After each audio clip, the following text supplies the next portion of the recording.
I have a question about the agenda. So 2 meetings ago, we had some open-ended questions that we were going to receive some feedback on at the last meeting, which of course the people who had the answers showed up, but the people who had the questions did not. So I don't know if we can circle back on. And I think Stacy, or if they'll be I think it was incorporated. 720. yeah. Okay, so it'll be incorporated. Yeah. Okay, So cool. Stacy incorporated a lot of that Okay, great. feedback, and actually it's posted online, the answer. Okay. All right.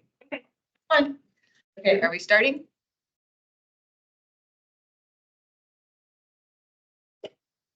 Hello, Steve, we have a quorum, so you can participate. Woohoo! Okay, we are recording. Okay, so welcome to the April 24th Joint Facilities Advisory Commission meeting. We are holding a hybrid public meeting, which enables remote electronic participation as legally authorized by the Code of Virginia per JFAC's electronic meeting policy. JFAC members are participating both here in person and virtually through electronic means. At this time, I'd like to orient everyone to our hybrid environment and cover a few specifics about how tonight's meeting will be run. Members of the public may attend the meeting here in person or electronically by using the Microsoft Teams link provided on the JFAC website. Additionally, there is a dial-in phone option to wish to use it. For commissioners who are joining virtually, if anyone loses internet connectivity during today's meeting, please reconnect with us by phone. Please keep your phones and devices muted until you are called upon. Turn off sound to other devices around you to minimize interference. For virtual attendees using Microsoft Teams, please turn off your video feed. I will address when it is appropriate to turn it on in a moment. Microsoft Teams meeting chat should only be used for participants who need technical assistance and for members of the public to request to speak during the public comment period. All public comments must be shared verbally for the record during the assigned public comment period. If commissioners participating virtually wish to be recognized to speak on an item during the course of the meeting, please turn on your video feed and raise the virtual hand in Teams. The video feeds are monitored that are on as an indicator of who would like to speak. I don't think we have any commissioners joining by phone, correct? Additional notes for our members of the public who would like to provide feedback and comment. We will hold public comment periods at the beginning and the end of the meeting. Those requesting to speak may do so during only one comment period and will be allotted up to 3 minutes to speak on tonight's agenda item. When virtual attendees are called upon to speak, you must unmute yourself by clicking on the microphone icon that is located on your meeting command bar. The moderator does not have the ability to unmute you. You will be muted when your time has concluded. Lastly, this is a public forum. Today's meeting will be recorded and posted to the county website. All information associated with today's meeting, whether written or spoken, is subject to Freedom of Information Act requirements. Okay, so we have a couple of people joining virtually. We have Bill, Steve, and Robert here virtual. Welcome everyone. We have a great quorum this evening. I will just, last month we had a little hiccup, and it sort of all fell apart in the afternoon before the meeting. So, which is why I just sent out the clarifying email again, just because we can't, and we can only have at this point. I think that the rules may have changed but I know that there was a bill to try to get at least the public meetings to have 50%. You could have 50% of them instead of just, but I don't know that for sure. I don't know if that's been signed. Or if that was one of the many that got vetoed. Be pleasantly surprised. So, but anyway, please try to come, this evening is just discussion. We're not voting.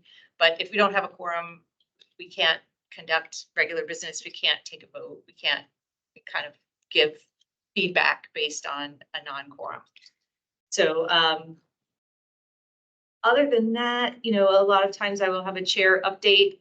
There really isn't that much. I think that I was invited to a chair's advisory commission chairs meeting on Arlington 2050, but that's next week. Give a little bit of update on what's going on with that. But on how the advisory commissions will participate in that. But all I have right now is a date next Tuesday night. Wells, do you have any updates? Yeah, so this is, sort of in JFAC's lane and maybe not one sense, but another sense. And that is the kind of ongoing reporting that you might have seen on Arl Now and elsewhere about the Career Center construction contracts being bid out without prevailing wage provisions. Now, the backstory here, in case you hadn't read the stories, is that the county board a few years ago adopted on the county side a resolution that called for all construction contracts over, I believe, $250,000 to include, consistent with the practice in the federal sector, prevailing wage provisions that require for contractors to kind of pay their workers consistent with the kind of prevailing market wages in the private sector in the area. And this has caused some controversy recently because APS, when bidding out the Career Center contracts, did not include these provisions and has not adopted a resolution to include them in the future. So, this is on the one hand like a sort of labor issue, which isn't ordinarily what we might consider under the umbrella of facilities, but in another sense, it's about building, especially building buildings, and B, it is also about coordination between the county and the schools. And this seems like an area of concern because it knows some misalignments and policy between the county on the one side, which does have these provisions, and the school system on the other, which does not. And so the entire delegation. that was the latest update, exactly. So Sorry, what'd you say? The entire state delegation also is concerned and expressed in harsh terms in a letter, which is unusual, or that doesn't happen every day. yes, so yes, but this is a big deal. yeah, so 5 of our General Assembly delegation members wrote to the school board chair and vice chair in, I believe, late last month, just a few weeks ago, to say we are concerned that this contract with the Career Center is being bid out without prevailing wage provisions. So I wanted to at least flag it for your attention. I'm happy to kind of get your thoughts and feedback, but it's an area where Stacy and I have talked about potentially doing some work in the space. Do we know that the negative is occurring, that they're not paying prevailing wage? Or is it, do we just don't have any visibility? Well, go ahead. I don't. So when I read that article, the first question was like, sure, you definitely should require it, or, I mean, it should be required, but what are they? What are the contracts? We don't know because it hasn't come back yet. Right, So bids haven't come At in. least one of the bids have come in, at least one of the bidders has been accused of wage theft. But if it's not in there, they don't have to say anything, right? They just say $2.5 million, we'll get X, Y, and Z done. And then another comes in and says, okay, we'll do it for 3.5. Well, the 2.5 million, but the 2.5 million, when you sign a contract, if you don't have it in there, you 100%, can't yeah. force it on. I didn't know if it was something that we had written in the proposal, like, what are you gonna pay? No, they would have to go back to the RFQ and issue Yeah. Q if they wanted to. Seems like a- Yeah, prevailing wage goes down. It's a kind of as I understand it, it's a condition in the RFP. So you have to be a prevailing wage contractor The next in question, order to bid. And if it's already gone out, what can we do now? So, but Well- what you're saying is you'd have to go back, they'd have to redo that. They Right. are gonna make the decision next week, whether they're going to Oh, right. proceed with what they have Right, so already done, or whether they are going to go back. Got it. Yeah. so the state delegation asked them to reissue 100%, yeah. to reissue an RFP. Yeah, so there is an agenda item on the school board tomorrow night on the bid that did come in. And there's a presentation on the agenda. Okay, Steve has his hand up. Can you hear me okay? Yep. Okay, great. Well, this is one of my proverbial dumb questions, but has the school board stated a rationale for not, including the prevailing wage standard, or have they simply been silent on this issue? I have not seen a public statement from the school board. But either. So just based on what you said, Wells, it sounds like that could be a possible intervention if JFAC chose to do it, to basically just say, we'd like some help in understanding why this would not be done in effect. I understand they're not bound by the county board's resolution, but unless there's some business reason for not doing it, which I find a little bit troubling. Wouldn't Yeah. it just lower costs? Well, But I mean, If they're paying minimum wage, it's not an issue. It's not a legal thing. It's simply the expectation of paying prevailing wage. Yeah, I thought the ARL now article stated something to the effect that it's not gonna make a huge difference in the cost. Was to be prevailing wages. I don't know. and further, it is kind of a quality indicator, which I think was already mentioned, that, gee, if it's a contractor that's not paying prevailing wages, that might imply that there could be other issues as well, which is a business problem. Okay, does that mean possibly shoddier work, et cetera? Yeah, I don't want to Just discuss saying. permits. I do think it's worth, considering, what we might do, but just by way of asking questions for clarification. But I do want to note that just, based on my own experience in this area, that there are a lot of academic studies, a lot of research on this topic of the relationship between prevailing wage requirements on the one hand and bids and costs on the other. And the kind of consensus out of that giant pile of research seems to be that while there can be differences in the upfront bids between, prevailing wage and non-prevailing wage bids, that the actual costs, there's no difference. And there are a number of reasons for that, but it gets back to, Steve, the sort of indicators of quality. That's, yes, you might be paying the workers more, but they do a better job on a faster timeline, fewer mistakes that require, back end work. Projects are delivered more on schedule is what I understand the main benefit to be, which is incredibly important for schools, because if you have a project slip 3 months, that's not nothing. You've got a school year. Is there any reason not to maybe say something today? Because we have a quorum and they're going to make the decision tomorrow. Tomorrow It's is an an information. information item. Okay, but they're not, Next week. Something for the next meeting. they're gonna make a decision before we meet again. And really, they're already making the decision. I mean, we could send a letter. Or just a statement. It sounds Yeah. like there's some consensus. I mean, we. Yeah. I think we all support it. But. Yeah.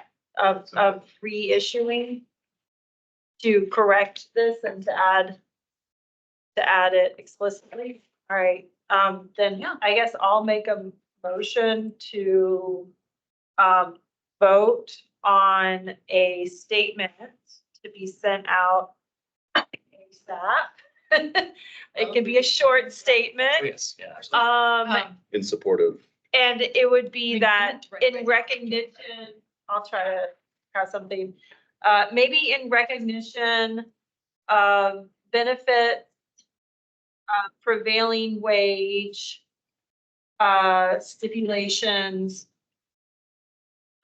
leading to on-time project delivery.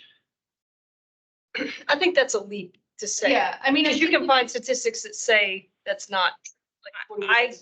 I guess I've looked into this and I thought that was actually kind of to the bulk of the research is We can that keep it's benefits general. We don't have to. Yeah, yeah. Yeah, Okay, I mean, well- we could also just point out that the county board did in 2021 adopt a prevailing wage provision so that Yeah. any projects above $250,000 would Yeah. would include in a prevailing consideration wage of this. provision. Okay. And we can just say as a joint facilities advisory committee that we support, you know, on the merits that the county adopted it.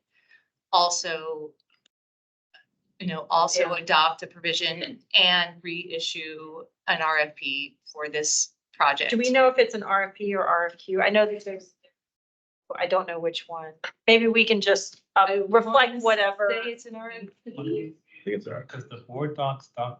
Okay. Presentation's already loaded. Yeah. tomorrow. Okay, Yeah. You see Okay. what we want. all right. Steve, Have you're what you muted. need? As a former contracting officer, you could use solicitation as a generic term, so you don't have to say RFP or RFQ if we're not sure. It Okay. was a solicitation. Okay, Thank you. thanks. Okay, well, that was part of our welcome. Good Do stuff. we need to take a vote? Oh, yeah. Does anyone want to, I'll So I- second. all in favor of JFAC making a statement? Not objecting. just- I So I'll catch up later. Any opposed? Okay, Get stuff done. all right. Public comment. Do you have any guests here that would like to give a public comment? Now, you can also call at the end of the meeting. Okay, seeing none, we will move on. So, Just for the record, what is the vote tally is 701? One abstain, yes, abstention. That's good. Sorry. okay.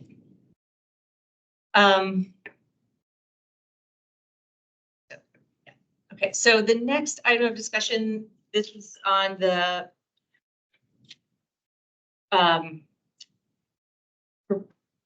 proposed school capacity review, and this is in the pre-CIP report and pre-K and APS enrollment projections. And these are kind of mixed in. Why don't we start with the pre-K and enrollment projections?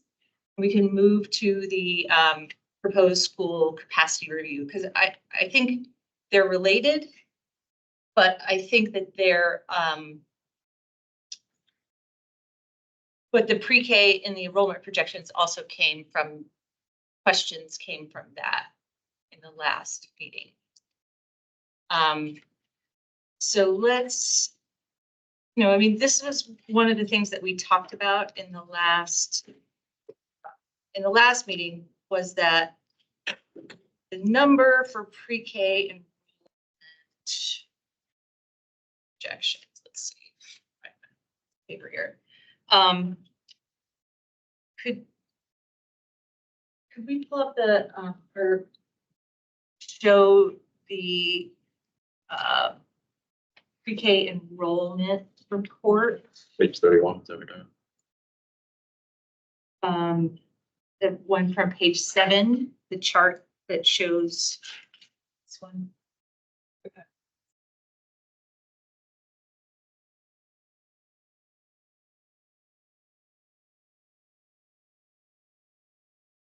And I'll also note that updated capacity and utilization tables are now available. And so that has the new enrollment projections in a capacity view. And there was a link to that on our agenda. I didn't know it was new. What? I didn't know that was new. I knew all the rest. It looked like it was all the same stuff from before. Yeah, that's been an update, because I So just send looked it in over. the. I just didn't look at it. PPIQ report, it's now updated. Yeah. Did these capacity utilization tables, did they reflect? Odd, but. I mean, like neighborhood transfers. Well, my understanding is that there's probably 200 kids going from Wakefield to WL and Yeah. probably 200 going from Wakefield to Yorktown. I mean, it was a huge Yeah. voluntary transfer this year. It's Maybe Wakefield not 200, that's Yes. not. Yeah, That's been happening okay, a couple of years. so, Yeah, d- it's but not- did these, okay, so did these show that expected transfer? only for the spring update. So, if Emily can pull it up, I can. That capacity utilization. table. Maybe we can just. I know, caveat- or whatever. No, we can just caveat the high school that there's a lot of transfers that may Okay. rebalance it. Yeah. And that's part of another document called the enrollment matters. That's spelled out there. Has that been updated or is that? Yeah, it was published in March. It's public information. It's on the APS website. That's part of the pre-CIP report. No. Okay. So there's, Okay. so APS manages enrollment in different ways. There's Right. CIPs of capital projects, and then there's something called the enrollment. Yeah. And those are short-term Yeah. tools to manage enrollment. Okay. So I that's, saw the list of tools, but I didn't know that we showed the impact of applying. But we do. because for budget and staffing purposes, that has to be something that is Yeah. factored into the planning. Okay. Is the proposed school capacity review part of that? No, Okay. that's separate work. Okay, okay. Okay, so let's talk about the pre-K enrollment numbers and projections, and maybe go to some of the questions that we asked last time and just kind of get through those. So if you notice, in this chart down at the very bottom, there are very little numbers. That's the You know, on pre-K. the brown bars or gray are the numbers of the actual number of pre-K students that were received that in that September. Are those September numbers or?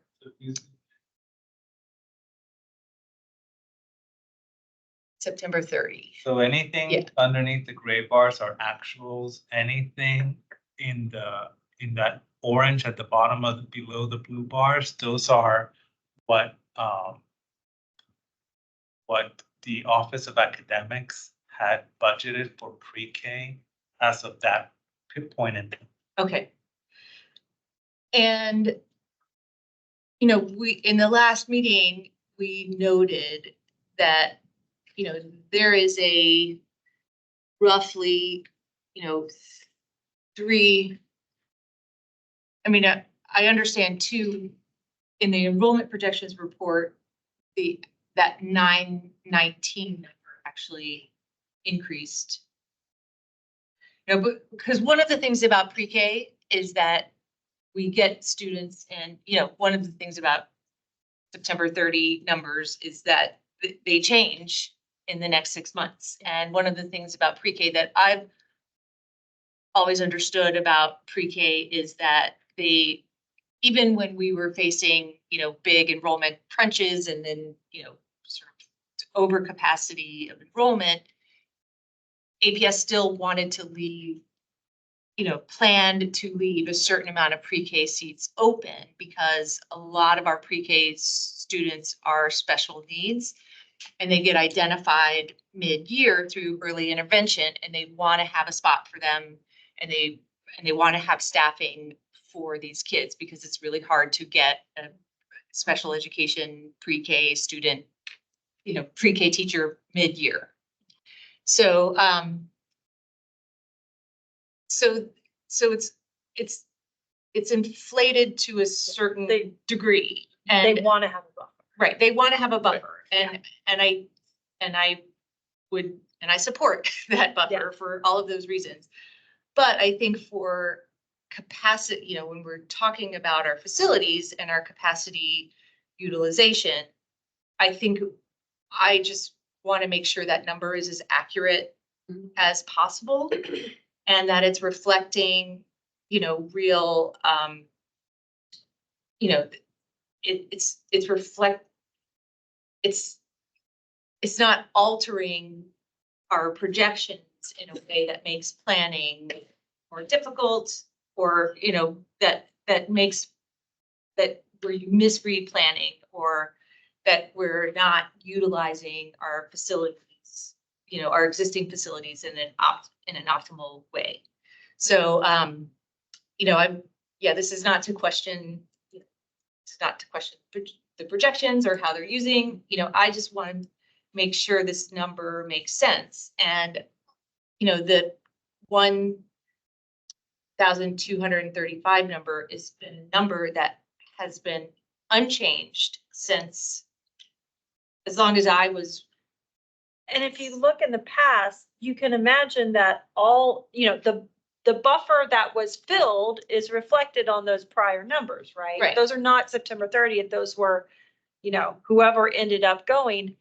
And none of them get close even, really. They're all 100 less than where the buffer is. Right. Where the projected Right. number is. But in recent years, like last year, and if you look at the capacity utilization chart, at the elementary school level, which is where pre-K impacts, relative to stated design capacity to actual capacity, to actual students enrolled, the number for this year is is a surplus of 1,400, the biggest number. And it's because, and I imagine it's because it's reflecting the actual utilization of not having those 300, or, because it's reflecting the actual pre-K numbers as opposed to this projected 1,200. Okay. Yeah. And so, is it possible to, which is why I wanted to look at this proposed school capacity review. And this is in the pre-CIP report. So, but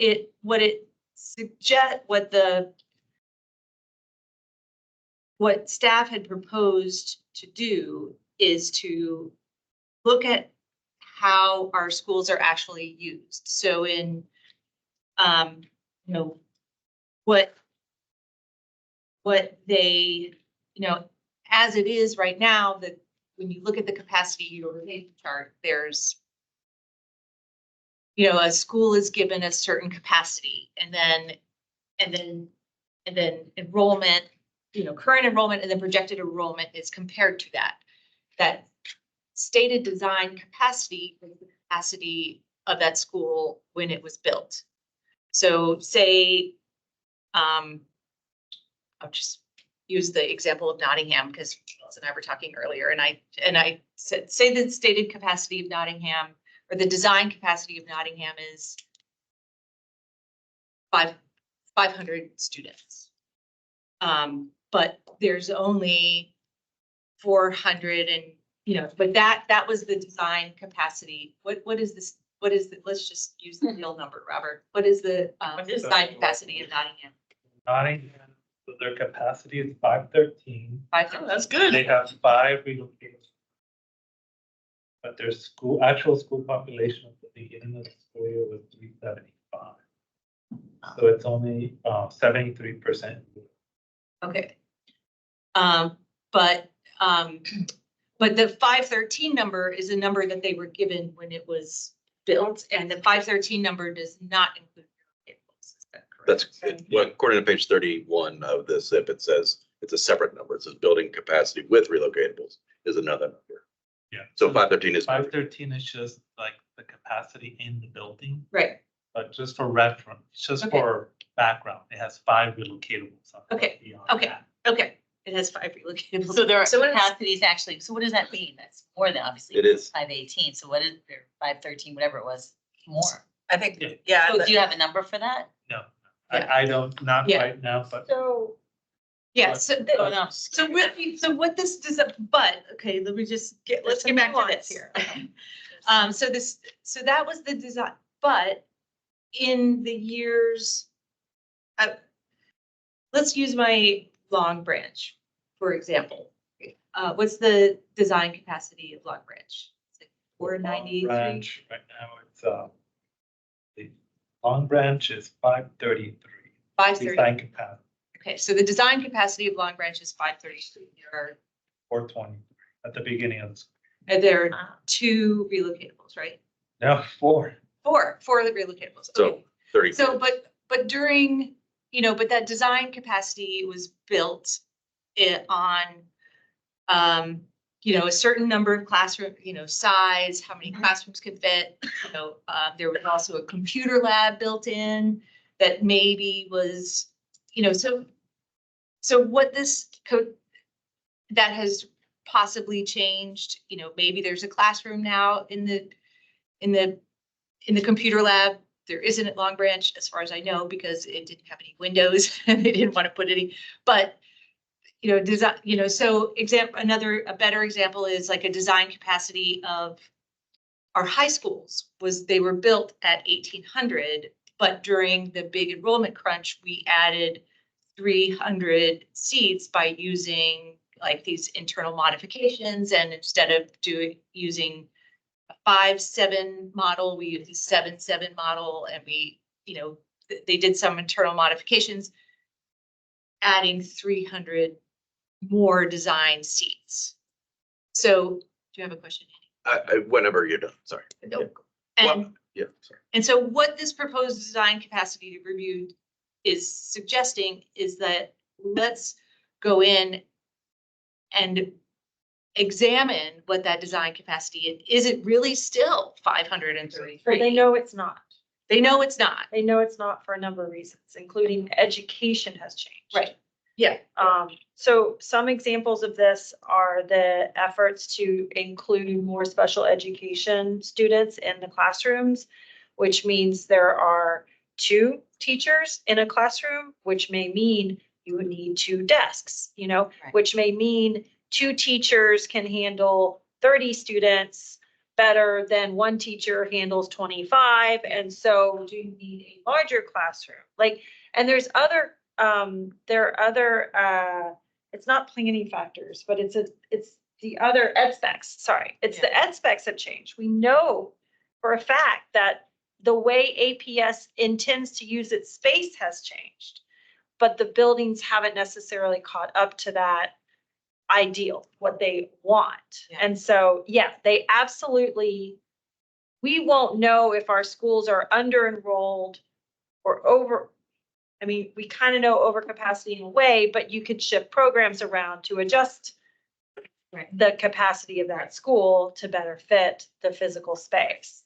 So, kind of what you're saying, as long as we're using the same ruler for all the schools, it should be equitable. So if we said, the new schools that were built with different ed specs have the same constraints that older schools do and have the same measuring stick, it should be about the same. We should get the same data as long as we're looking at the same populations. If you have X number of students based on whatever situation, as long as you have that agreed ruler, it should be fine. And what I was remembering when you were talking, Stacy, was that when they were building new schools, and specifically Alice Westfleet, it wasn't necessarily the number of classrooms that was constraining for that site and others. It was where they were located in the building and how much they could put through lunch. Yeah. And that is not always a factor for all elementary schools or all programs or whatever. So it's, while I say on the one hand, as long as we use the same rule, it should be fine. Well, a lot of the programs are going to look differently because they don't have I that want to constraint. follow up because I don't think it's the same ruler, because I think the ruler is assessing the physical space, and the physical space and the layout is different in each school. Sure. So for example, you could have a school that has maybe smaller classrooms, which maybe could work for a pre-K program better than a general, inclusion, multiple teachers program, which means you could have 25 students in a pre-K located there. That's the capacity, but that's based on the physical space. It's not like it's the same You can't make yardstick. the same number of Right, students in pre-K and put a fifth grade class in.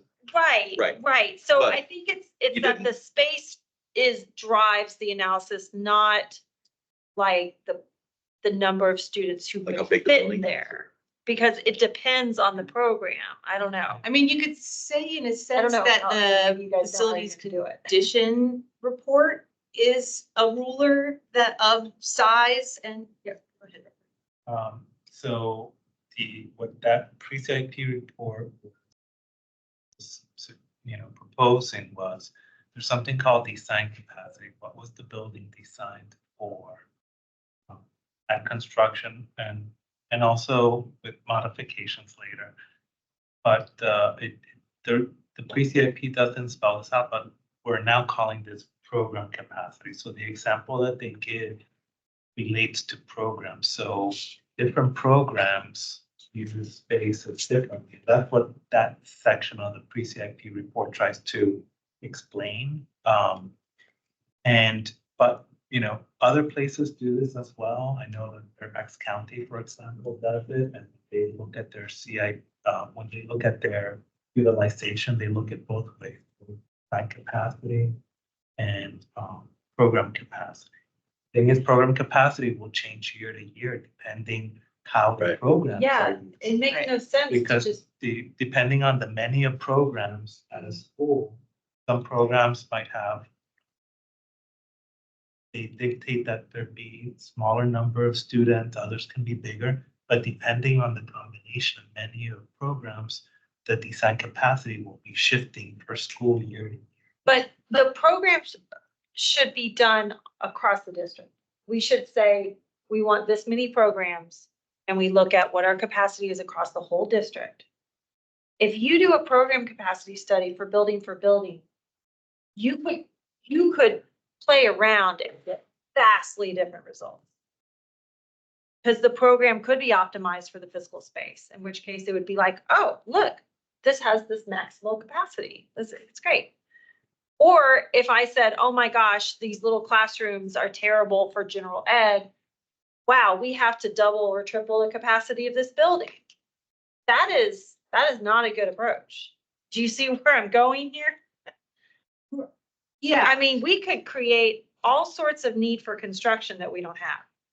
yeah, and I actually would argue, Natalie, you, go ahead. No, go ahead. You argue and I'll just make one comment. No, go ahead and make your comment. Well, my only comment was looking at these numbers.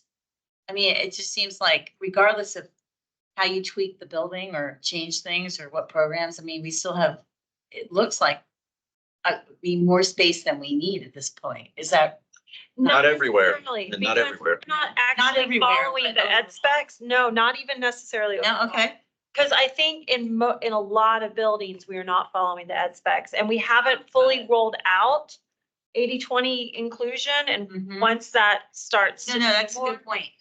So I think it's like, yeah, we can cram kids into the room, but it's below the stated objectives of the school board for education. Right. No, I I get it. think what this study would do, this review would do, would be to say, let's go look at all of our schools. Let's not just take the design capacity as design capacity. I mean, the design capacity versus enrollment is telling us that we have 16 or in the next 5 years, like 1,300, or say this year, we have like 1,400 elementary school seats. A surplus of Extra. 1,400 elementary school seats. And there are some schools, like Robert said, that are at 75% capacity. There are some that are like 115. So it's, it's a mixed bag. But I think when I try to think of, when you have a enrollment projection, when you have a projected surplus of seats, is there an opportunity? What are the opportunities? And I think at this time, because when we were seeing 750 kids enter the school system every year, you just had to put a program wherever it would fit. You put that pre-K, In the relocatable. in the relocatable, you put the relocatable out, you put art on a cart, you did it everywhere. But when when we're looking at a design capacity versus enrollment numbers with a surplus of seats, what are the opportunities there? And I think we could go in and especially because we have some schools that are under capacity and some schools that are over capacity, and we have all the information from the facilities assessment, that long range renovation report that says that, okay, well, you know, some of these classrooms are smaller, you know, maybe we put a program in, you know, maybe school A is a better place for program, you know, for this special needs pre-K program, because there's also a space for occupational therapy, and there's also space for, you know, this, and it's not over enrolled. And, you know, you can actually strategically, you know, you can actually strategically place these programs, which can get moved from year to year. And But it just doesn't so sound we're like- clear, Robert, when you say programs can be pre-K, it can be, you know, it's a HILT, it's not Spanish immersion Right. or. You're not moving Escuela to. Right, yeah. And the report has an example. So Right. on page 33, they give an example of like how it's the case study. So like looking at it, like for that particular case example, it's like a capacity of 576. That's what one of the table shows, but then they break it out in that bigger table by programs and number of students enrolled in each of the programs and how many classrooms have those programs. And then they have the authors of that section calculated a design capacity of 545. So that's just to illustrate a kind of more concrete thing. So the data's been there. Approach. So it's just an example. Yeah. Well, okay, so let's take the example of like, here's a small classroom that can't do well with the general ed, but could do well. I'm just Sure. estimating here for like a small pre-K. All right, so, you know, one building has a whole bunch of these small classrooms. Well, if currently there's a bunch of gen ed students in there, the program capacity case study would look at that and go, oh my gosh, this needs to be expanded. This is not, you know, this space is so undersized for what we need. And then over in school B, there's a whole bunch of really large gen ed capable rooms, but that happens to have a pre-K program located there. And then it's like, oh my gosh, this is so undersized. You know, this is under enrolled. I mean, if we are just looking at a snapshot of what programs happen to be at the schools right now, and then building all these case studies around it, school by school basis, then you're gonna get, I mean, you know, the obvious thing would be switch the location of the programs, make the pre-K in the small classrooms, make the general ed in the bigger classrooms. Great, we've saved money. But if you don't look at it across the district, you're going to get results that say, we need to spend construction money to expand school A. And by the way, school B, maybe that should be closed, you know, because it's under capacity. And it's a terrible outcome. Yeah, I mean, it would have to be countywide. But I don't know that it is, because we have a case study that's. Well, that's just an example. Is it going to be countywide? Has to be. A case know. study is just an example. Right. It's And- something to illustrate a concept. I know that one of my colleagues will start to look at that. You know, we'll look at it for all the. Right. And this is just proposed. This was proposed in the pre-CIP report. It hasn't been, but I wanted to look at it from a JFAC Nudge them. perspective because I will just read again the conclusion. It says schools must be studied individually and periodically to update information APS uses for planning. Calculating total school capacity and accounting for programs in the school would allow for appropriate placement of students, programs, and relocatable classrooms.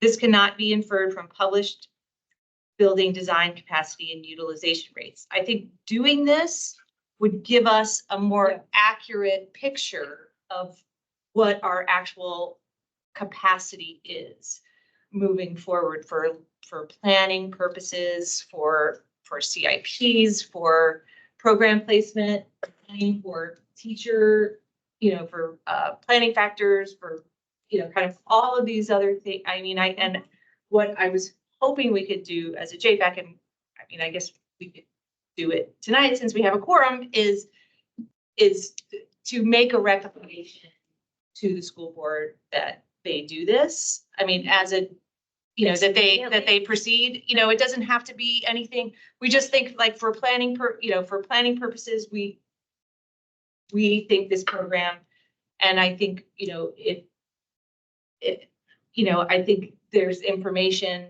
that's available from the, facilities assessment that could also be tied into this examination. It's great. What do we, Do it. That'll be our. what exactly are we proposing? Um, To evaluate what?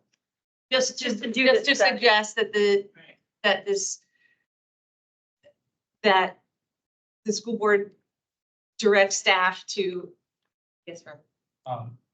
Or maybe phrase it into, to lend support to this. So, Yeah, so yeah. this will, so this is something that is an operation. Right. Is starting work on. Okay. So it's definitely, Right. there's staff allocated to it. Okay, But it's always welcome if, Okay. if.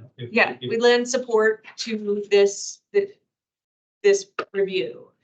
And I think, Page 30. as a, yeah, it's 31 of the pre-CIP report. And to, and I think, in that to kind of use as our joint committee, also kind of do it at the same time, do an examination of what the, if there's community centers in the schools as well, kind of how they are used within the school and those spaces as well.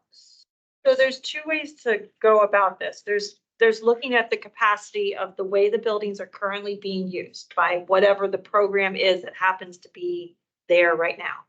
We could also analyze what the program needs are just by deriving that from our demographics, from like, okay, we know that we have 300 students or 3,000 students across the whole district in a pre-K and 1,000 in a special needs pre-K. And, and then you just look at what the ed specs are for each of those programs.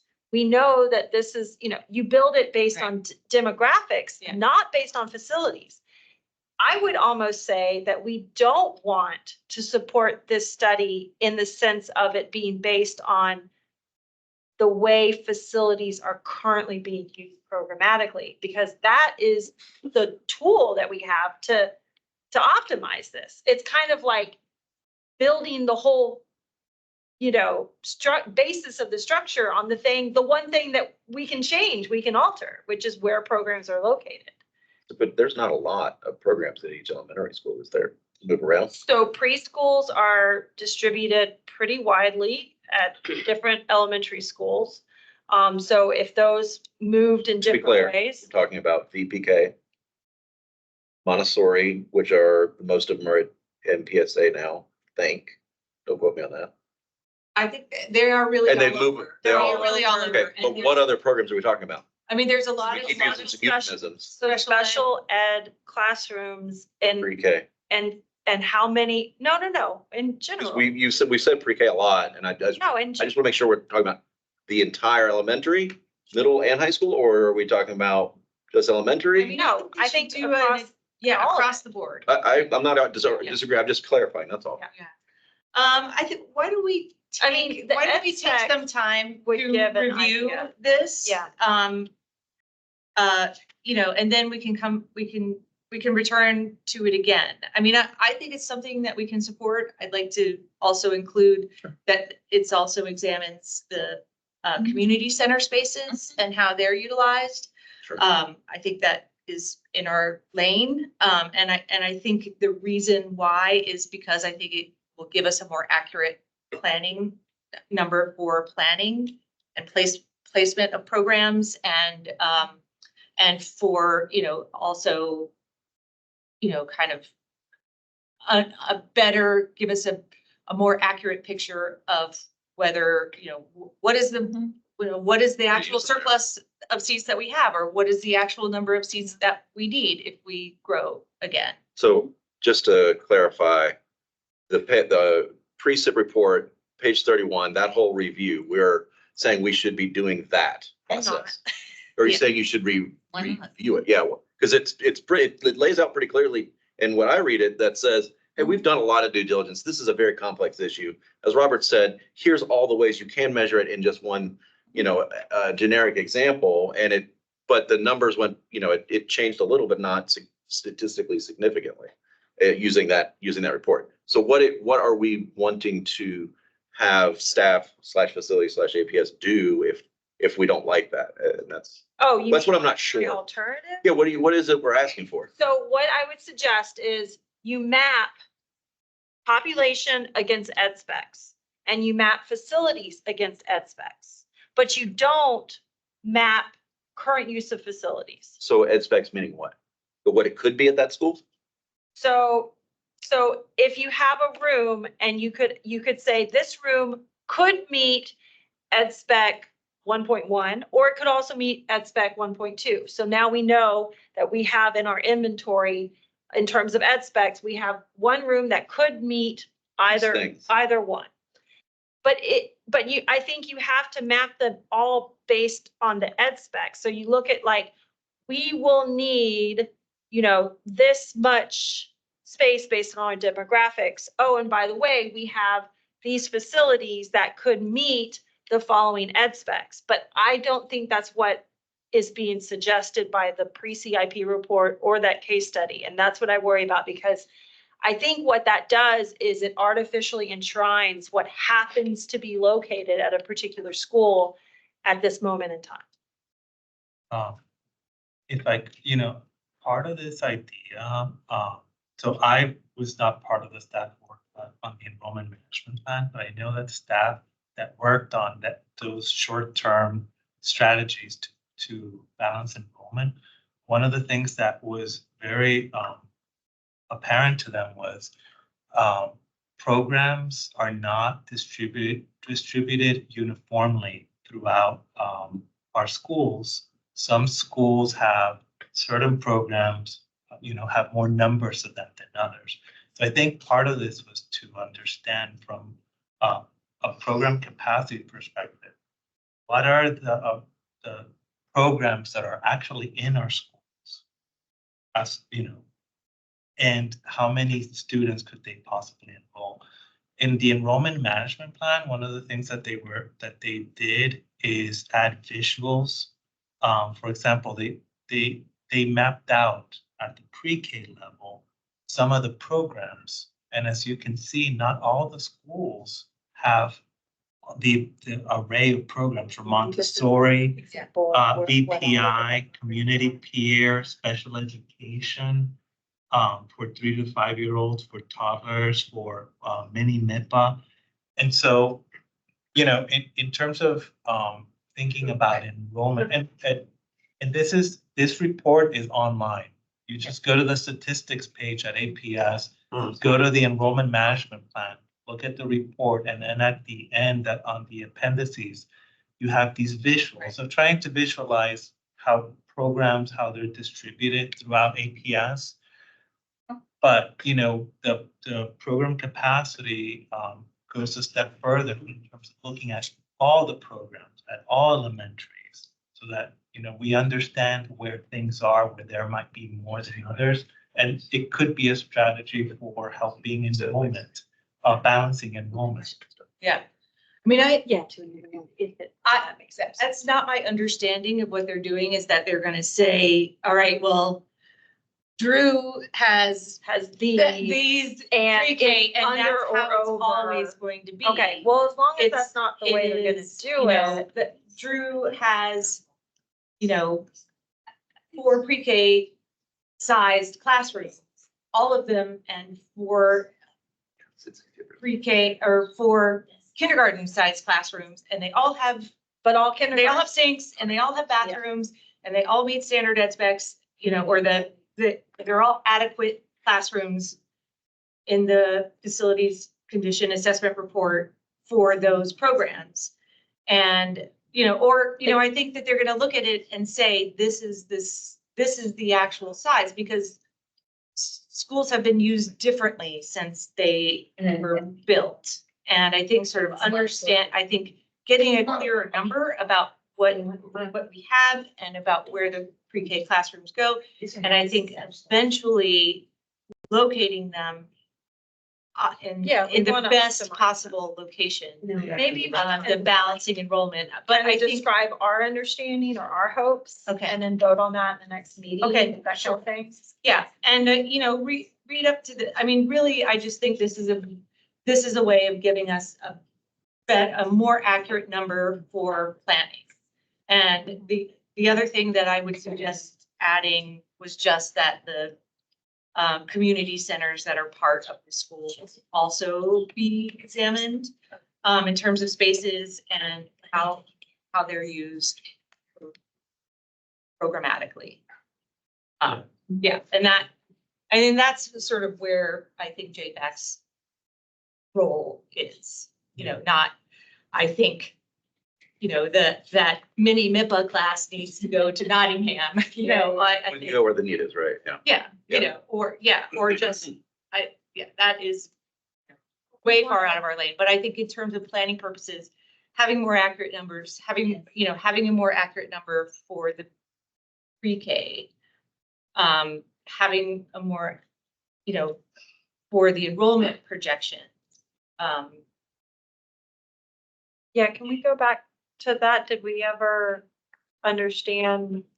I know where the number came from, but if we know that it's got this huge buffer and it continues to have a buffer of over 100 students beyond any past Yeah. capacity filling, Yeah. are there the other projections? Aren't they based on that pre-K number? I'm trying to understand if that has a multiplier effect on the rest of the So, projections. so pre-K is not a projection. It's a I budget know pre-K is allocation. not a projection, but the projections use it as an input. No, Okay. Yeah. Okay, that's good. So if it's wrong, it doesn't have It is not. multiplier Right, effects. Okay, Yeah. that's better than the I other. was concerned about that 2 meetings ago. Yeah. that's what But we're trying when to- Robert explained it, I was like, oh, it's just a placeholder that Yeah. is eventually worked out and then you have to keep it level for budget planning. Yeah, And if any of you are interested in learning more about pre-K, so there was a budget work session number 1, March 19. I had a presentation, but also some of my colleagues in academics, also had questions from the school board at that work session related to pre-K. So I would recommend watching that video and especially watching the question and answer portion of that budget work session number 1. Because, the school board member asked questions similar to some of the ones that JFAC thanks. raised. I mean, I think it is, it's a budgeting question too, and I have heard it come up in budget work sessions, like, 34% increase from this year to next, a 30% increase of pre-K, when you're facing a really tight budget situation is, how do you manage that? And I think the question is not like,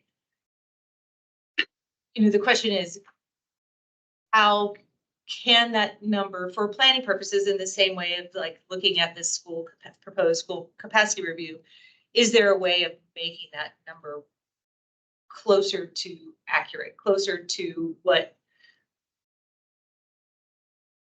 at least for the next year for planning purposes, while also leaving a buffer, and can it actually be tied to the actual capacity of our schools also. and then also, but also be interchangeable if, for example, we end up, kind of the 25% drop in birth rates from 2019, 2018 to last year, if that starts to come to fruition and we, see a decline in enrollment rather than a flattening, can we add more, can we add a universal pre-K? Can we add, like more pre-K classes in our schools? As a benefit to, if we can afford it, but I'm just sort of asking these questions, like, can that happen? And then the pre-K number then changes, then it gets bigger, or, I just, my question is, like, for planning purposes, for short-term and long-term planning, my concern about, having when we're looking at a flattening of enrollment or a possible decline, and we're seeing such a huge delta between the actual number of pre-Ks and what we're allocating, in our spaces. And maybe that space, maybe after doing this proposed school capacity review, that number is, we have more or we have less.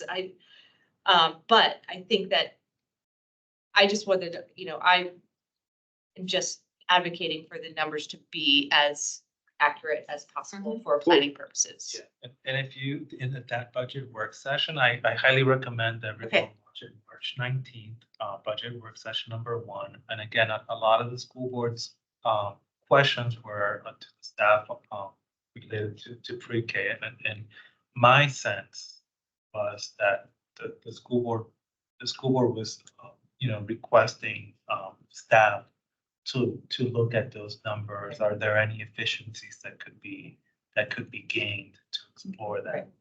And this thing, I'm sorry, to the precinct report on page 32 says, once capacity is adjusted for programs operating different max per students per class, which is exactly what you're suggesting with different programs being in there, it does change in this example by like 35 people. So it seems to me that a lot of these ideas are accounted for. Okay, that's good. Yeah, we can review it. Yeah, if there's further study. I mean, this. Yeah.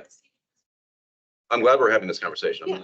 Yeah, I mean, I just wanted to put it out there for discussion, for thought. I mean, I think it is relevant to us. And I think in terms of long range planning too, facilities use, I think it's also very relevant. I'm just aware that because of the movement of the planning department being subsumed into facilities and construction, that to a hammer, everything's a nail. I was going to ask about that. Right. So we have to make sure that this doesn't just head in the direction of, or get lost in the shuffle. Is that construction, Robert, that's getting moved? So you're right. Planning is not part of facilities and operation, but I can tell you, related to the program capacity study, that it is a project that we are working on, or will be working on. Okay. Yeah, I mean, I think we, kind of just support it. I think is what. Keep supporting the review, yeah, but keep. Support and add in about the county community center in the schools,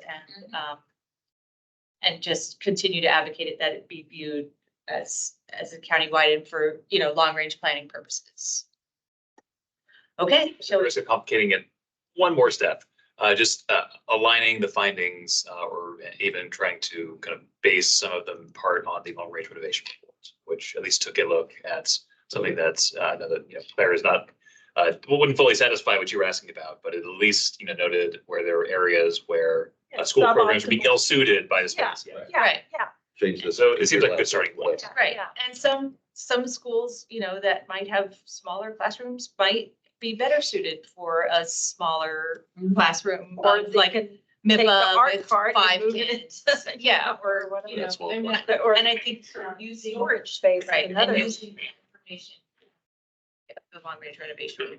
Is there any accounting storage space? Because that got cannibalized completely. But it's a problem to not have any space to store things. So I don't know if we've looked at that particular question. So that could be something that you, It also. Yeah, we may want to. Okay. Okay. Does anybody else have any questions about the capacity utilization tables? I'll note again that they're been updated. And, One point I do want to make about the tables. I did, when I mentioned it till we were done with this great discussion. The tables for all option programs assume that they have that from the SIP report that only 50 people enter as a kindergartner when actual enrollment across all option programs are higher than that. And what it does in the outer years is show lower utilization and that they're under capacity, because that assumes there's no transfers in, and it assumes that there's no, and that the 50 is sometimes higher or lower than actual numbers. So for option programs, I just want to make sure everyone's aware that if you're looking at the projections in the SIP report, including our capacity utilization table, which that data is based off of, some of it is just take it with a grain of salt. That's all.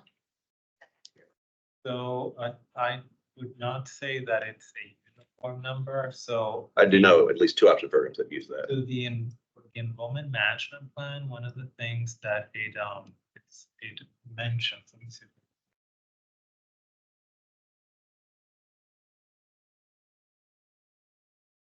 Let me pull this table up. Because it's like a footnote in the SIP report. I can find it. I remember seeing it going, that's weird. So we have a couple of documents that in a way they all interact with each other. And I keep mentioning this enrollment management plan. One of the things that the enrollment management plan is, it called for numbers of entering or allocation for kindergarten at the option schools. Yeah. That's right. And so it'll vary. For example, Arlington traditional. I'm projecting it. Yeah, I apologize. We don't have to dwell on this. Yeah. We can come back and talk about it later. I got to keep it in the interest, keep them. Yeah, for example, for that one, Arlington traditional 96. So then that got reflected in some of the what we call the spring update. So the projections for the following school year for budgeting and HR staffing purposes. And so the number will vary depending on the option program. Example. Well, like he is also at 96. What is it? Because I know at MPSA it's 50 for every year. And I'm trying to find it again. Yeah. But it'll But it's vary. there's 75 people there this year. So like that, and then it continues in all the further years. So, you know, Escuela Key may have 96 this year and continue on, but it may be less. You're saying at least NPSA should be adjusted. It should be adjusted up, and yeah, because it's not accurate. That kind of, So I know that the staff will work on this, also talk with the principals at all the different schools. Interesting. Okay. that does raise a issue. Have you, has this been discussed, whether there tends to be more transfers in the middle of the year than maybe has historically been the case? Have you noticed that at all? Or, because I'm hearing anecdotally that we're getting a lot more mid-year students added. From where? I mean, for all of the schools or from where? Well, probably from, you know, Right. maybe outside of the country. I mean, Well. Right, but you're talking about, I mean, you're talking across the, I'm hearing anecdotally, this is not data, but that No, I it's, get but that like some places are like, oh my God, we need to hire a teacher mid-year, which is not usual. So in that budget work session for March 19. I have all- Well, one of the things that I have to. I listen. Oh. I agree. So one of the things that I have to do is, in the fall, I make projections for the next 10 years. But then at the beginning of around January, March, I also look at updating the projections for the coming school year, because it's important again for staffing and the resources to the schools. So one of the things I look is at the change mid-year. So from September to the end of January. It was interesting that when I did that look, there were, in that presentation, I called down 5 schools: Abington, Barcroft, Carlin Springs, Hoffman, Boston, and Long Branch. They all have like a growth of K-5 enrollment of 3%, which when I compared September to January previously, it's not something you usually see. And when you do see it, I've learned over time that it's usually an indicator that school, probably needs to, whatever I had projected for it needs to be increased. So you're right, that at least at those 5 elementary schools, there was growth. Pronounced than usual. Yeah. And So so maybe we need a buffer a little bit more at some of those schools Yeah. in the future. I mean, some of the school, I remember Oak Ridge being a school where there was a high turnover, there's a high like military, Right. family, Yeah. kind of State Department, anyway, yeah. Yeah. Yeah. Yeah. Kind of getting down a rabbit hole here. yeah, But, so for these schools, the projections for next school year, that's not reflected in the fall projections, but for that spring update, the enrollment was increased so that they can then be budgeted more staff and resources. So those transfers are getting captured, is what I hear you saying. And I wouldn't call it. But not until the growth next and year. enrollment. Fair enough. Yeah. Because to your point, State Department people move in and out all year long. Military folks transfer in and out. Yeah, if it's a transfer in and out, but this is a little bit different. I think that's what. I agree. It's just more and more mid-year than you would expect, which may mean that for the next projection, do you need to build in a little bit more in that projection for those 5 schools?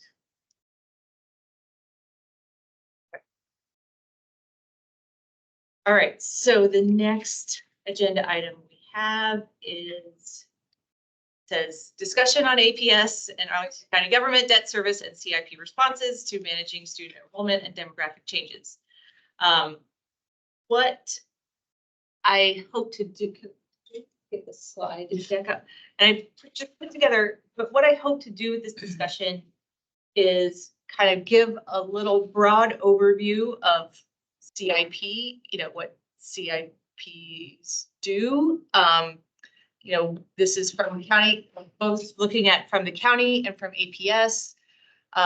Also kind of taking into consideration, kind of looking at some, at how the county manager has written about some past CIPs, one when we were growing and the last CIP, and how those CIPs responded to,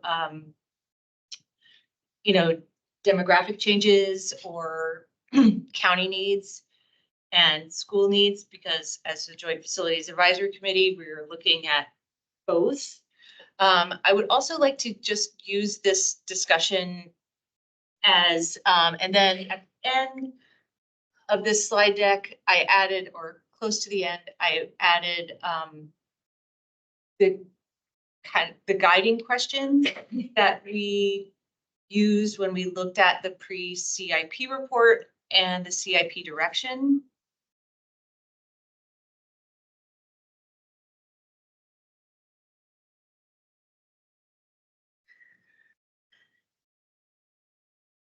that last slide? or- I think it's the third to last slide. That one, yeah, these guiding questions. And this was a screenshot from our November, when we were commenting on the CIP direction. And it says, and I want to use the discussion to, kind of adjust these questions so that when we look at the CIP, right now we don't know.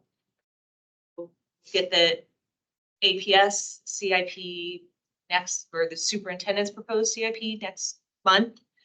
And it should be out in time for us to talk about it. And then the counties, we will see have a timeline on there. But anyway, I want us to, kind of use, for consistency's sake, use these same guiding questions.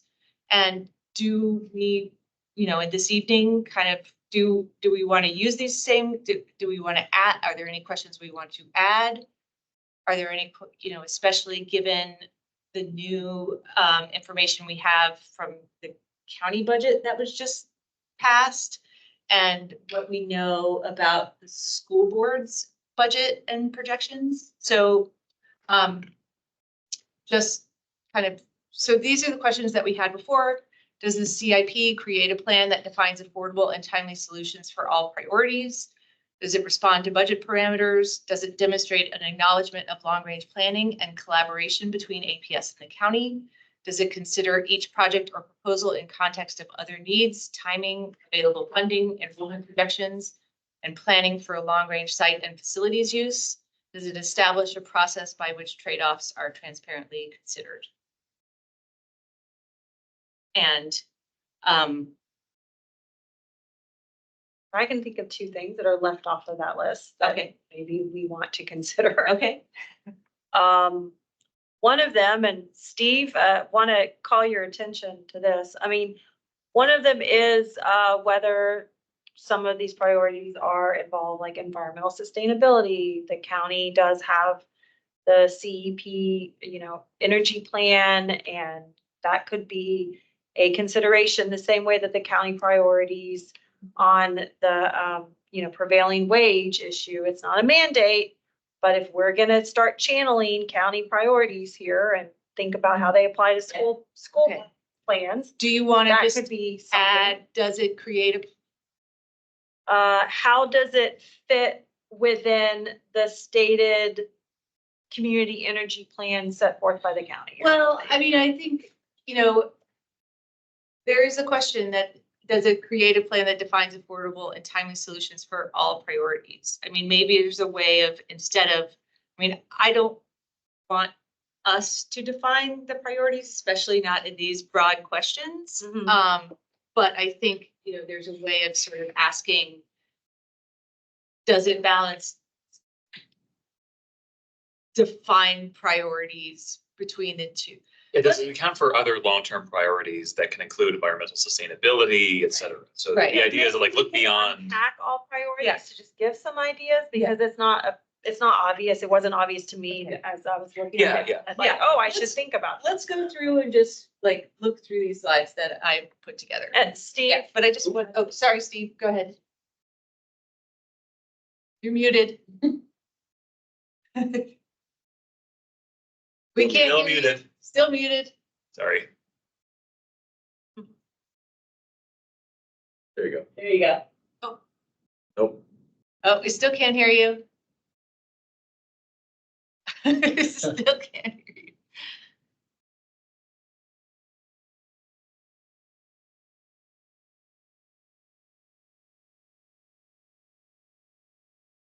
So try to. Yeah, yeah, Okay, I'm sorry, Yeah. Steve, we can't hear you. Let's just go to the first slides and just like give the, so this is from the county website that says,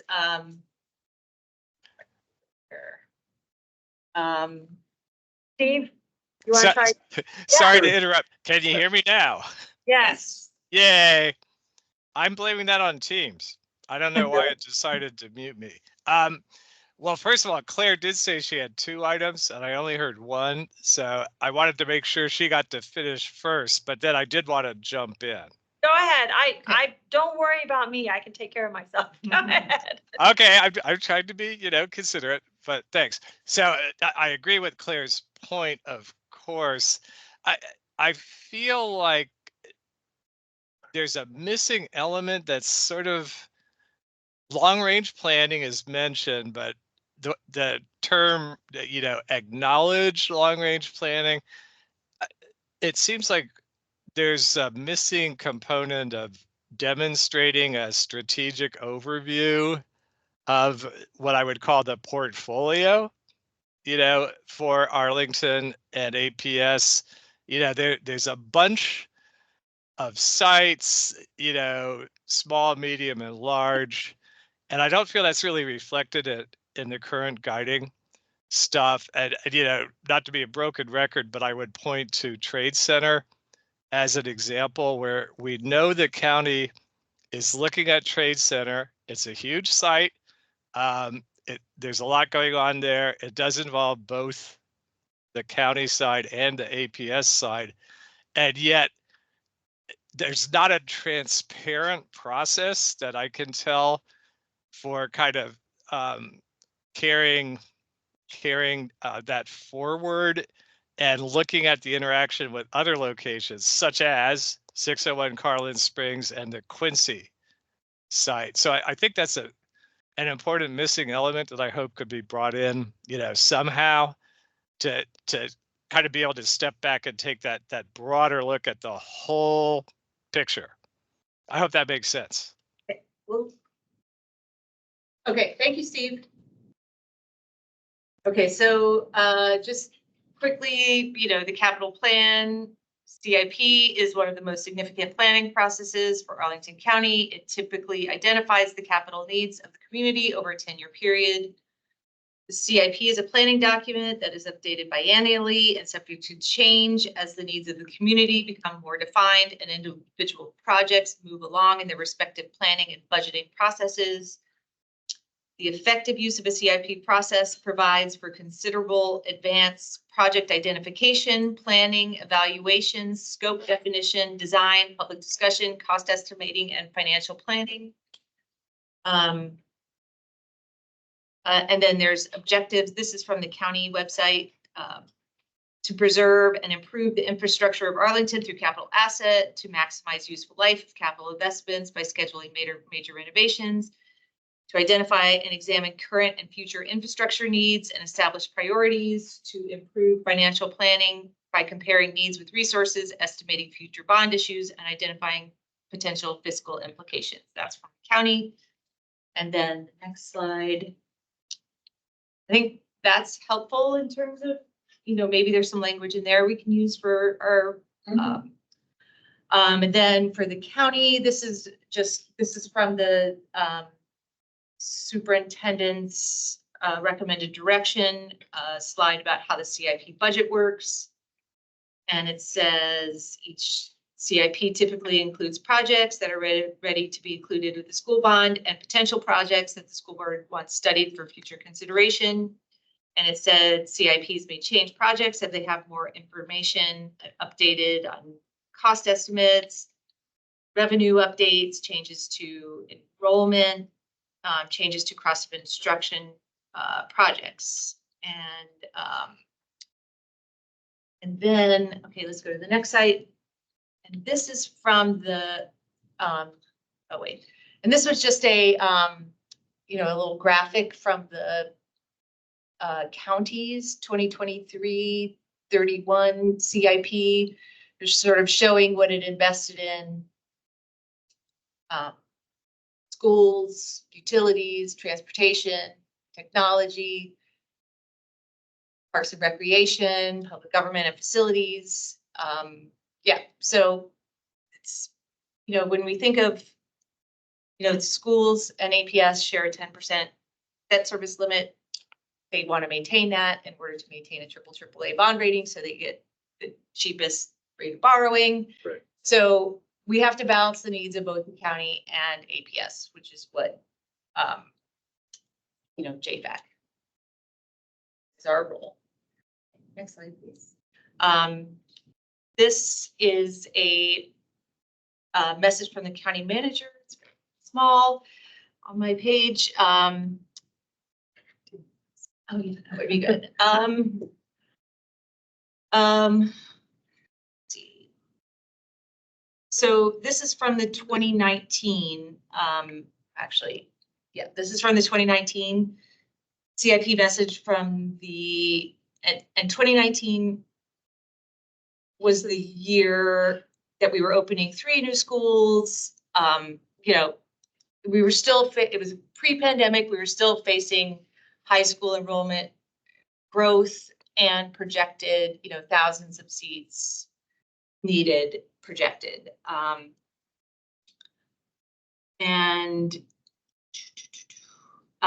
My proposal also assumes for the first 8 years of the 10-year CIP, the same funding commitment we made to Arlington Public Schools 2 years ago.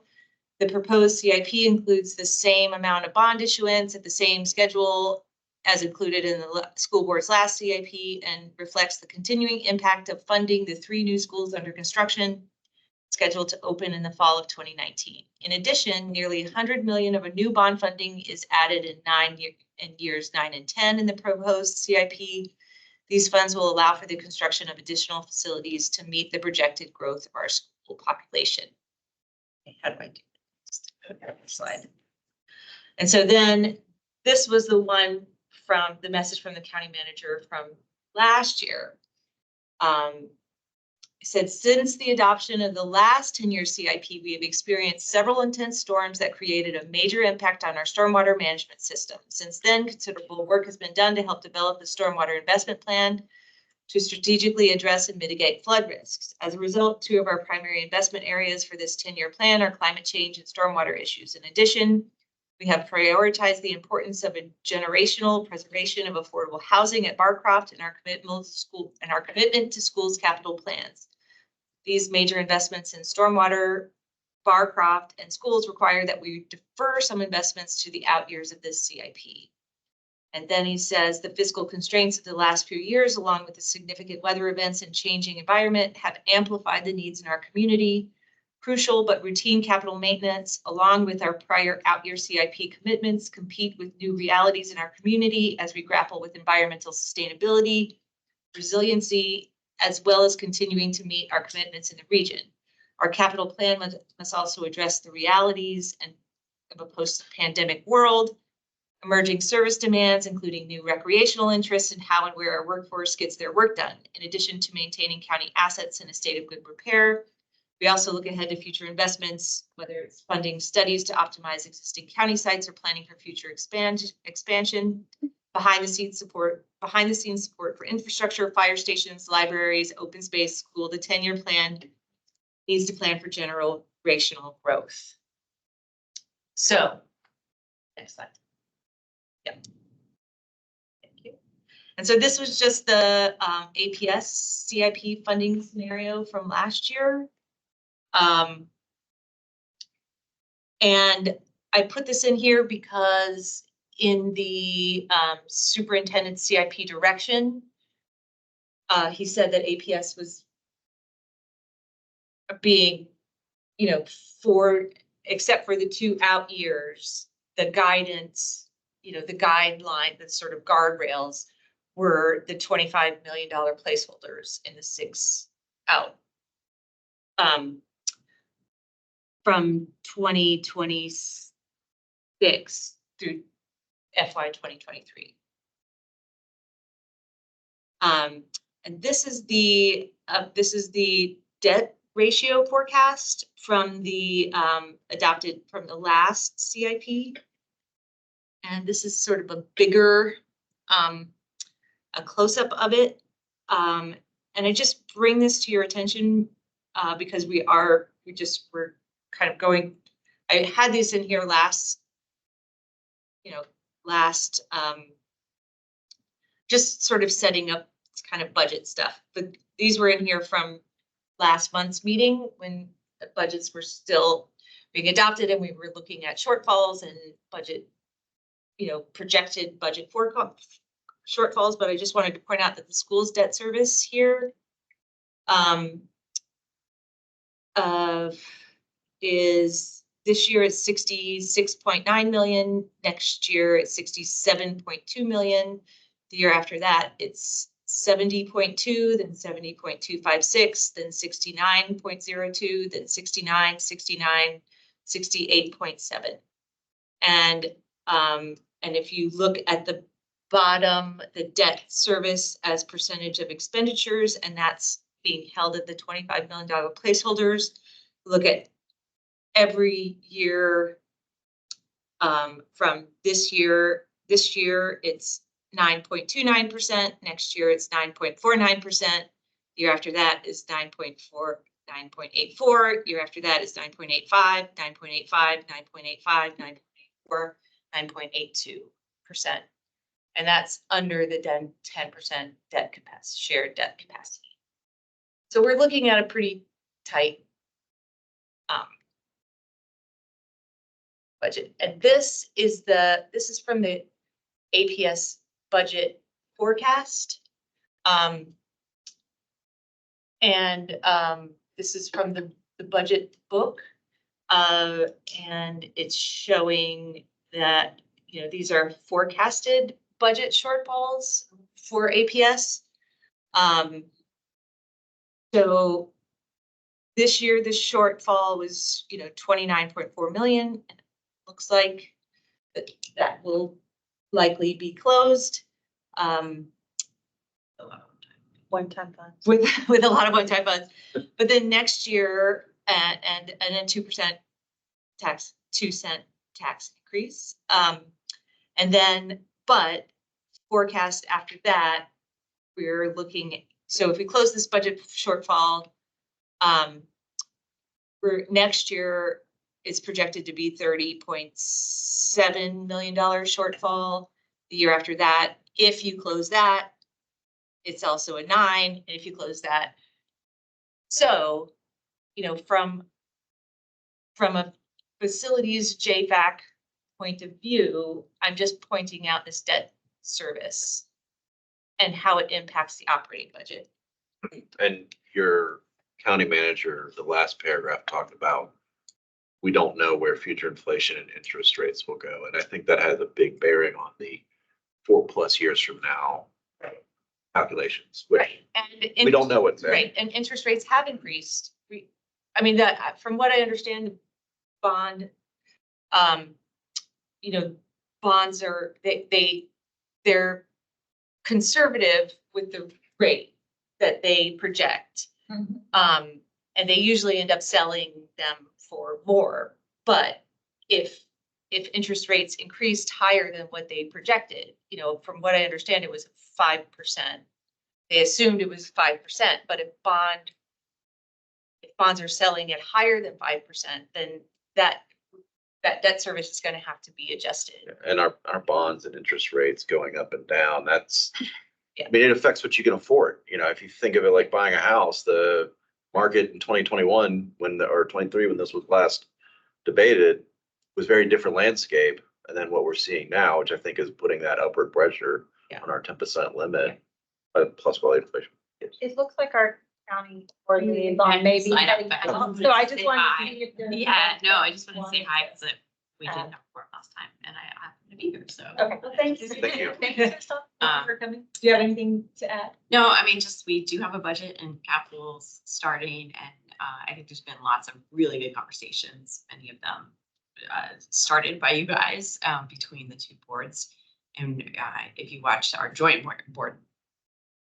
budget work session, we basically committed to spend every waking hour with each other over the summer. Yeah. So much fun. Great. Did you do that? Yeah, exactly. So in 2x2s, but recognizing that long-term path and the alignment with our community, really caring deeply about our schools and especially about our teachers being well compensated, requires some figuring, not all of which got done this year, that we sort of sent sort of signals to each other like this time. So, but I think this summer start to dig in on that quite a lot.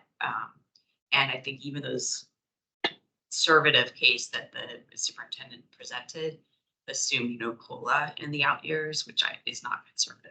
So anyway, it, you know, and it often turns out better than it looks when you're standing here. But these next couple of years, we had a couple Hail Mary saves this year on the budget.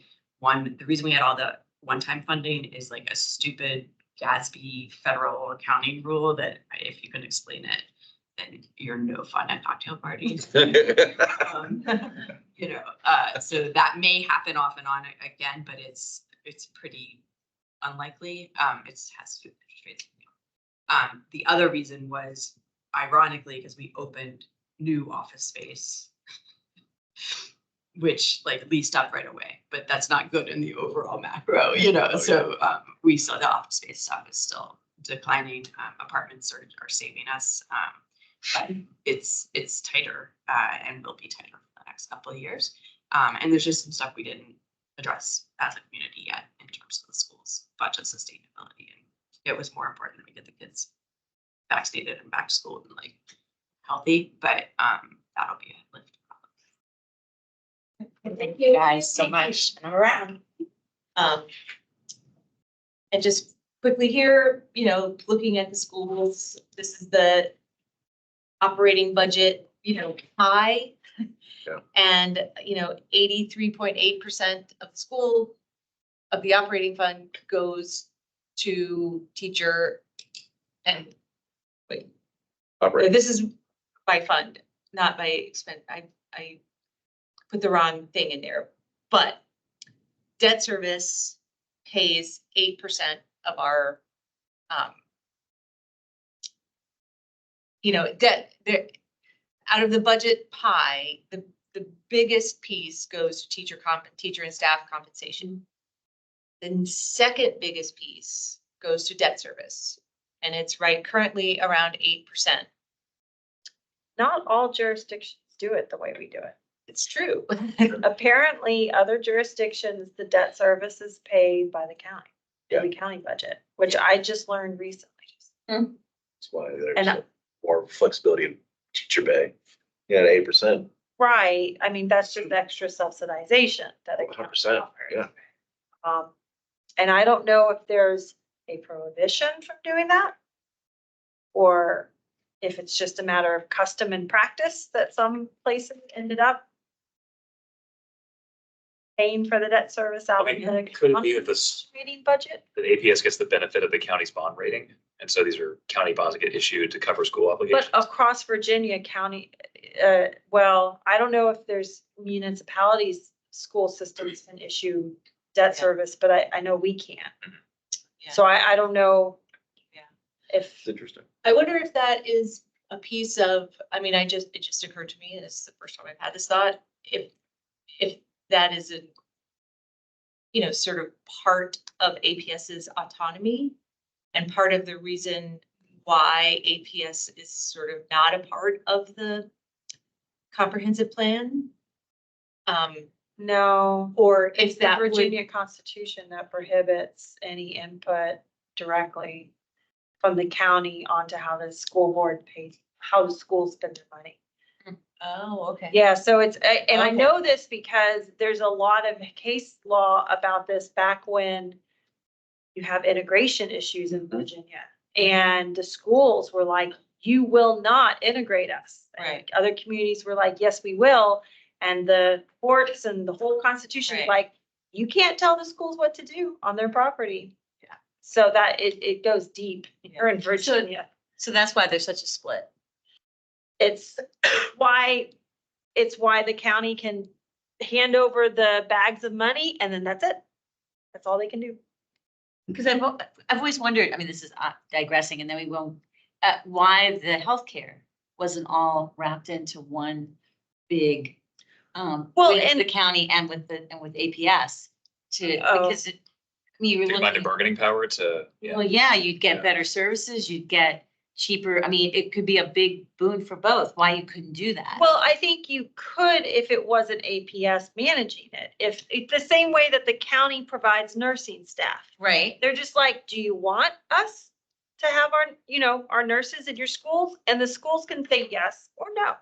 They can Right, say so no. but you could. So maybe you could. I So don't, maybe you could wrap it all together and you'd actually get, I mean, because we had that whole healthcare fiasco, but you could have something that would be beneficial for both parties. But I was wondering why you couldn't do it.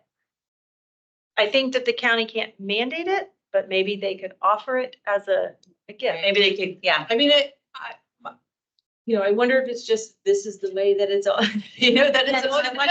And I think, yeah. right, and I Yeah, think you're that right. it is, maybe one of the obstacles towards, real collaborative planning or schools and public facilities being part of the comprehensive plan.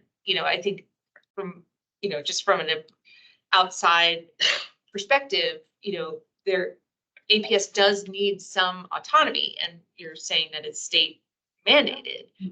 But, then it gets sort of murky, like what is and isn't state mandated if APS is making the decisions about how to spend their share of the 10% debt service. Can they count? Why would the county have to pay for their, for their debt service?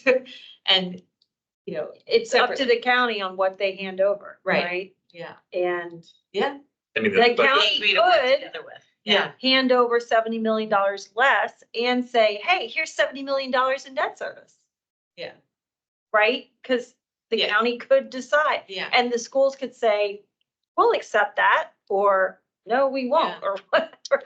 Yeah, I wonder if there's, There's probably a better way. Well, they're gonna be spending every waking moment together, apparently. well, So I think they're gonna be talking about the operating budget, Oh, yeah. because that's a problem. Mhm. And, I do think, as we look at both CIPs, we have to be mindful of that, like, every $1 million borrowed is $1 million that you have to pay debt service on at a higher interest rate. And, it has to be just, not saying, we shouldn't spend any, because we do have priorities and we have to spend, we have to spend.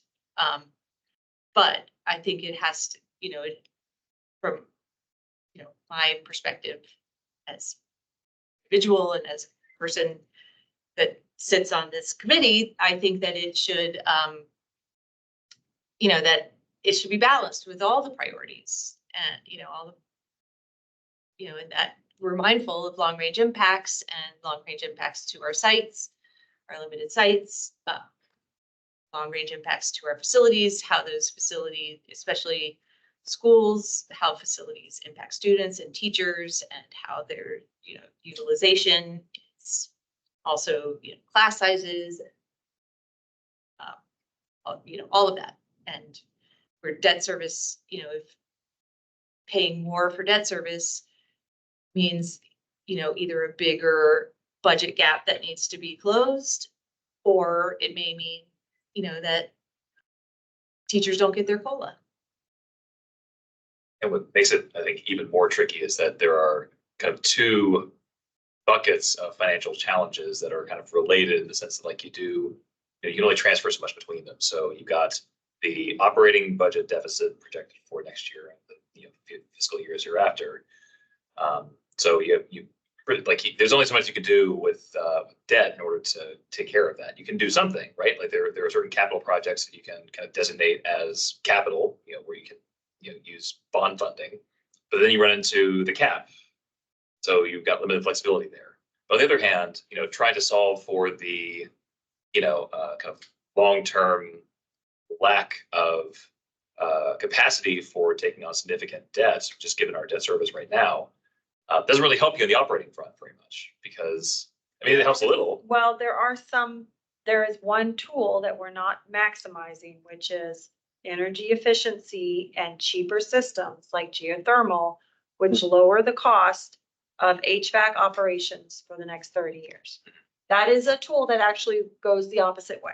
Oh, yeah, absolutely. That you, but you have to pay more. They're very upfront. expensive. Geothermal is particularly expensive to. Yeah. So- public It- investment. I don't know if it's particularly, because it's cost effective within 10 years. So I don't know what particularly expensive is when you offset the cost in 10 years. So it runs for 30 or whatever. So it sounds like the liaisons with the board, like both boards are going to be talking about this, but my way of looking at, say, question 3, when we talk about long range planning, the sort of, piece of that that's on my mind is what can we be doing now to kind of talk about options, especially cost saving options or kind of allocating between operating expense and capital investment. What can we do now to, put us in the best position to have the most possible options when the next budget season and CIP roll around? Like, in other words, if we don't do something right now, are we going to be in a position where we have fewer options if we do face another deficit that we can't cover easily with one-time funds? Such that, well, if we'd only done a little bit more work on the front end and started doing some planning for any number of initiatives, that would be in a better position. Completely agree. I think it's also the opposite can be true is if we don't invest money now, what's the opportunity cost later that Yeah. we lose? So you have to look at both sides. I completely agree though. Yeah. Is it going to cost more later to do X, Y, Z versus paying for it now? Mm-hmm. And the tricky thing is that, scaling back kind of future kind of big capital outlays doesn't necessarily help you on the operational side. Right. In fact, Claire, if you scale back investments that are actually cost saving in the long run, it can hurt you. Right. I mean, but that Stacy's point is dropping the debt service, scaling back those big construction projects does help you in the operating budget immediately. It does, yeah. Pay less in debt service. But I mean, on top of this, there's the whole aspect of the JLARC study saying that the state is underfunding our schools by Right. 50 million. Yeah. Exactly. And so, yeah, but we can cut, but theoretically, we're already behind what 50 million. Right, but also, whatever budget the state ends up coming up with this year is the budget for the next 2 years from the state. And even if the state gives Arlington more money, we just get such a small a percent, only 13% of our budget comes from the state. So it's something like that. Yeah, it makes The rest sense. comes from local. But I mean, the JLARC thing, if the JLARC, hopefully it will, gets adopted, or the JLARC recommendations get adopted, they won't be implemented until 2 years from now. So next year, we're looking at that, that shortfall. And the county won't have also the leverage to raise, or I imagine the willingness to raise taxes by another 2 cents next year to close that shortfall. So something has to be done. So that was my second suggestion, which is addressing the, what is it called? The structural deficit. That was gonna be my second suggestion. Do we want to explicitly talk about how does this impact the structural deficit? What did we decide on your sustainability? I mean, I think, And then we had some of that. I think we can add something to, does it create a plan that defines affordable and timely solutions for, I definitely think sustainability is a priority. It is priority. I don't know, I would be cautious about adding specific priorities because, I would like to think that these guiding questions can be used over and over again, or be tweaked. We looked at them for the pre-CIP report, we looked at them for the CIP direction and kind of, I think using To make it kind of explicit. universally. But I would make the point that it's not like a specific, sustainability is overriding and Right. it's critical. I would agree. I would put it in there because I don't see it changing. May I propose, and I agree with what you're saying, but what way you framed it initially was that the SIP direction include priorities that the county has already approved, namely sustainability. Right. And also the wage part. So it kind of addresses in a bigger umbrella that, you know, isn't specific, like you say, Stacy. But, you know, put something in there that we have a, you know, create a plan that is in alignment with county priorities. Or identified. Yeah, Yeah, identified priorities. right. And then it can be, We're all. you know, I mean, we can, you know, because we're gonna look at the CIPs separately because they don't come in at the same time. So They should. well, they should, but like, you know, for all identified priorities, and there will be a different identified priorities for each. Sure. You know, for every year for each CIP, and they, you know, as the slide from the APS said, you know, those priorities change, and you know, the it just comments from the says- county manager. If it just says all identified priorities, I would think that that is reference to APS priorities. It would not be obvious to think, Okay, there are these other county priorities that don't have any power to be implemented within the schools, but there's, you know, persuasive moral kind of authority behind them. yeah. And it's just not obvious that we should also look at those when looking at APS budget or APS CIP. Yeah, not to be a downer again, but with the first question, I mean, realistically, I don't think we're gonna get a CIP that's provides affordable and timely solutions for all priorities. I think that there are gonna be some priorities that get relegated a bit, if not kind of deferred. But And then that's so- not really a good point. I mean, is that if something is a stated priority or an identified priority, but it's not a part of the 10-year, if it's not shown to be affordable on this, you know,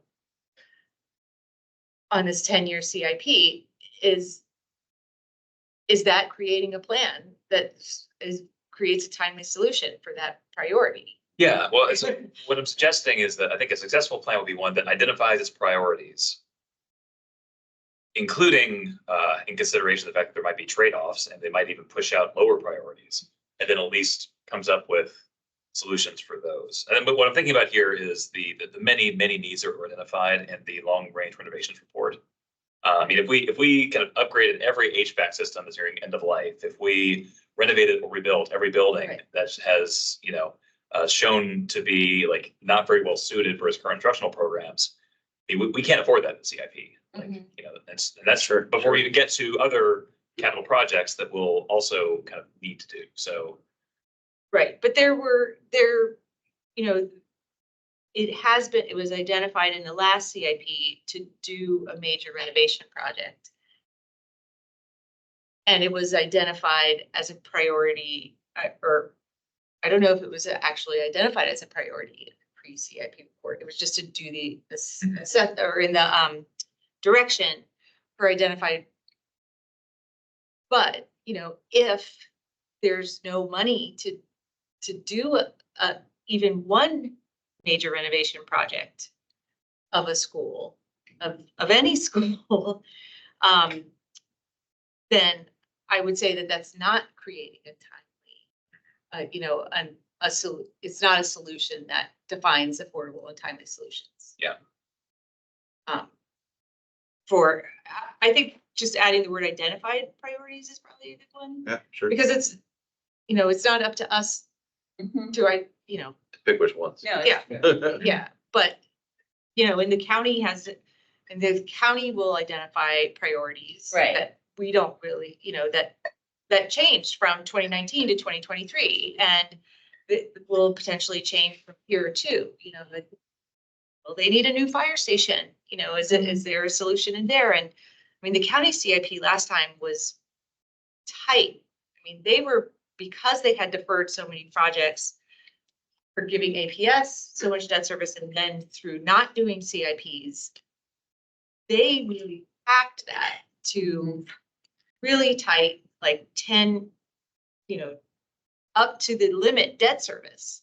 And so for them, you know, and I'm not sure, and all of those projects in their last CIP had, you know, research and funding, you know, this is what, you know, Claire and what the pre-CIP report said that they, you know, APS wants to do, you know, more detailed, you know, all of those, you know, all of the APS or all of the county CIP projects were researched and identified with, you know, Yeah. financial and plans, and, you know, they had maxed it out. So any, you know, if the county needs something else or APS needs something else and there's no more money, you know, not much more money coming in, the county's going to have to make some trade-off decisions. Right. Yeah. So I'll just say this. I agree with everything you just said. I just think going back to what Claire was saying, I do think sustainability is really critical, period. It's not just a priority, it's something we have to do. right. And that it needs to be, and it would be great for this group to actually, for us to put that in here somewhere. Say that is something that's not, I mean, I get it, you can't pay for things, but it's something that we have to do, especially when you talk about facilities. Yeah. Buildings, you're talking about, you know. I mean, I just think it's a really important thing that we try to integrate, that's all. Yeah. I mean, I don't know. I agree. yeah, I agree. I mean, I think we have to, I think it has to, So we can weave it in somehow. yeah. That it comes, you know, it's important to say that, and it's, you know. It's also something that, I mean, I think it's also, something that we can point out, something that I've considered is that, you know, the county has identified some like building sustainability goals, like green, you know, Lead certification, stuff like that. yeah, or, you know, Think about net carbon zero buildings, by, yeah, all that kind of stuff, yeah. Well, that's the community energy plan. And so Right. those goals are for, some of them are for county operations. Yeah. And some of them are for the community at large, which of course they don't have control. The county cannot mandate whether a gas vehicle drives through right, Arlington on its way to the city or not, right? right, But they are trying to use that moral suasion and spend money and design things certain ways Right. to foster that. So yes, that is what the community Yeah. energy plan, some Yeah. of what it does. Yeah. And the green building incentive program is probably thinking of, yeah, but that's very developer specific. But the county could offer money to APS, again, of like, here, do you want some nurses? Hey, do you want a geothermal system? You know, the county can do that. You know, maybe we add the sustainability in the consider each project proposal. in the Yeah, context second of other last. needs. I know. Yeah.